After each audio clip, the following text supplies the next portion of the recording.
नमस्कार।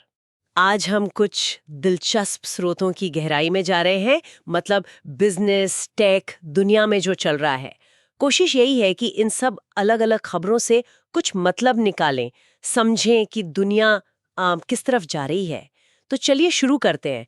आज हम देखेंगे कॉर्पोरेट वर्ल्ड में क्या नई चालें हैं, इकोनॉमी क्या इशारे दे रही है, कुछ जियोपॉलिटिक्स में भी हलचल है, और हाँ, टेक्नोलॉजी के नए कमाल और उसके खतरे भी। सबसे पहले कंपनियों पर ही नजर डालते हैं। नेस्ले इंडिया जैसी, मतलब इतनी बड़ी कंपनी, उनको भी अब छोटे शहरों और गांवों में लोकल ब्रांड से अच्छी खासी टक्कर मिल रही है। तो उन्हें अब सच में सोचना पड़ रहा है कि कैसे रेलेवेंट रहें, नई चीजें जल्दी लाएं और डिजिटल बिक्री पर जोर दें। हाँ, ये वाकई दिलचस्प है। ये सिर्फ कंपटीशन की बात नहीं है। ये शायद ये भी दिखाता है कि कैसे बड़े जमे हुए ब्रांड्स को भी अब लोकल लेवल पर सोचना पड़ रहा है। मतलब कंज्यूमर बदल रहा है, उनकी पसंद बदल रही है। बिल्कुल। और इसी बदलाव की आहट शायद टीसीएस में भी है। वो अपनी ग्लोबल वर्कफोर्स में सुना है 2% की कटौती कर रहे हैं, खासकर विदेश में मिडिल और सीनियर लेवल पर। वो इसे फ्यूचर रेडी कह रहे हैं, भविष्य की तैयारी। हाँ, फ्यूचर रेडी सुनने में तो अच्छा लगता है, पर सवाल ये है कि ये वाकई भविष्य की तैयारी है या फिर मतलब कॉस्ट कटिंग का दबाव। खासकर जब हम दूसरी तरफ मेपासिस को देखते हैं। उन्होंने Q1 FY26 में कमाल है, $760 मिलियन के रिकॉर्ड कॉन्ट्रैक्ट्स जीते हैं, और उसमें से भी करीब 68% AI बेस्ड हैं। 68%? हाँ, वो AI को सिर्फ ग्रोथ के लिए नहीं देख रहे हैं, बल्कि एफिशिएंसी, मतलब काम को 20-25% बेहतर बनाने और मार्जिन सुधारने के तरीके के तौर पे भी देख रहे हैं। ये तो बिल्कुल अलग तस्वीर है। अच्छा, अब जरा दुनिया की अर्थव्यवस्था पर आते हैं। चीन की बात करें, वहां औद्योगिक कंपनियों का मुनाफा पिछले महीने 4.3% गिरा है, लगातार दूसरा महीना। लगता है वहां कीमतों की लड़ाई, मतलब प्राइस वॉर, अमेरिकी टैरिफ और घरेलू मांग में कमी, इन सब का असर है। और चीन में जो होता है उसका असर तो आप जानते हैं, पूरी दुनिया की सप्लाई चेन और डिमांड पर पड़ता है। लेकिन यूरोप में देखें, वहां मामला थोड़ा अलग है। यूरोपियन सेंट्रल बैंक ECB ने ब्याज दरें वैसी रखी हैं, स्थिर, क्योंकि महंगाई उनके 2% के टारगेट पर आ गई है। अच्छा। तो ये दिखाता है कि कैसे अलग अलग बड़े सेंट्रल बैंक अपनी अपनी इकोनॉमी के हिसाब से अलग रास्ते चुन रहे हैं। जबकि अमेरिका में फेडरल रिजर्व पर दबाव तो है दरें कम करने का, राजनीतिक दबाव भी, पर वो शायद अभी इंतजार कर रहे हैं, कुछ और डेटा देखना चाहते हैं। बिल्कुल।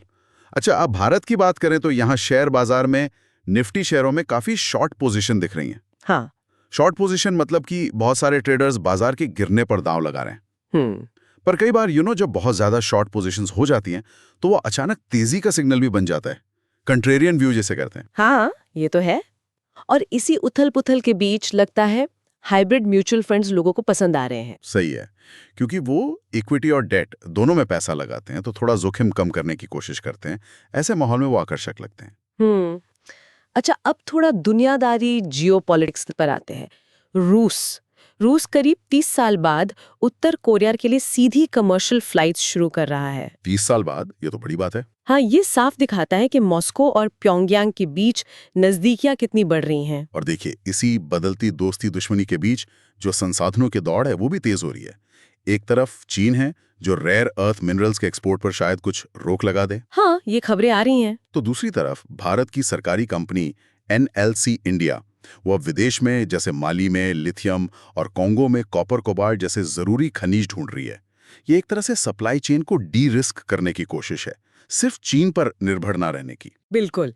अच्छा, अब टेक की दुनिया, वहां भी कम हलचल नहीं है।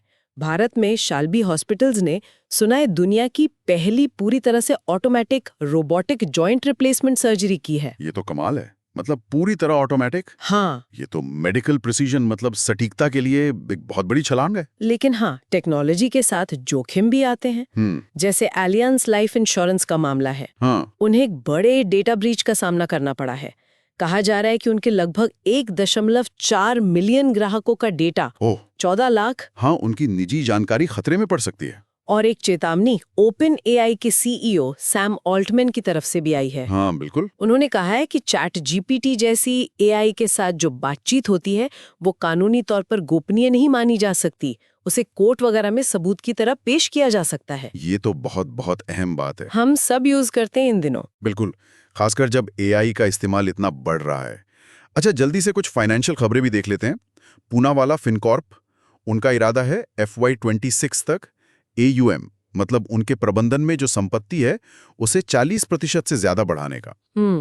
एम्बिशियस है। हाँ, और SG फिंसर के भी पहली तिमाही के नतीजे काफी अच्छे रहे हैं। लेकिन दूसरी तरफ इंडसइंड बैंक को घाटा हुआ है। चौथी तिमाही में 2329 करोड़ का नेट लॉस। मुख्य वजह बताई जा रही है ऊंची प्रोविजनिंग, मतलब डूबे कर्जों के लिए ज्यादा पैसा अलग रखना। हाँ, ये थोड़ा चिंताजनक हो सकता है। अर्थव्यवस्था में शायद कुछ तनाव का संकेत। शायद, लेकिन एक अच्छी खबर भी है। उम्मीद है कि भारत और यूके के बीच जो व्यापार समझौता होने वाला है उससे भारत का सी फूड एक्सपोर्ट, समुद्री खाद्य निर्यात करीब 70% तक बढ़ सकता है। 70%? ये तो जबरदस्त बूस्ट होगा। बिल्कुल। तो इन सब खबरों को अगर जोड़कर देखें, निचोड़ क्या है? हमने देखा कि कंपनियां बदल रही हैं, मतलब लोकल कंपटीशन हो या एआई, उन्हें ढलना पड़ रहा है। ग्लोबल इकोनॉमी मिली-जुले सिग्नल दे रही है, कहीं तेजी कहीं मंदी। देशों के रिश्ते वो भी बदल रहे हैं, और टेक्नोलॉजी वो तो कमाल के मौके भी दे रही है और साथ में गंभीर जोखिम भी ला रही है। हाँ, और ये सब हमें एक बहुत जरूरी सवाल पर लाके खड़ा करता है ना। एक तरफ एम्फेसिस जैसी कंपनियां हैं जो एआई से रिकॉर्ड बना रही हैं, एफिशिएंसी ला रही हैं।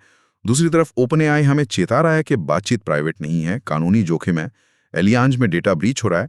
तो सवाल यह है कि भविष्य में बिजनेस स्ट्रैटेजी कैसे बनेगी और तकनीक के साथ हमारा अपना रिश्ता वो कैसे बदलेगा जब हम इसके फायदे और इसके खतरे दोनों को इतनी साफ तौर पर एक साथ देख रहे हैं। ये सोचने वाली बात है।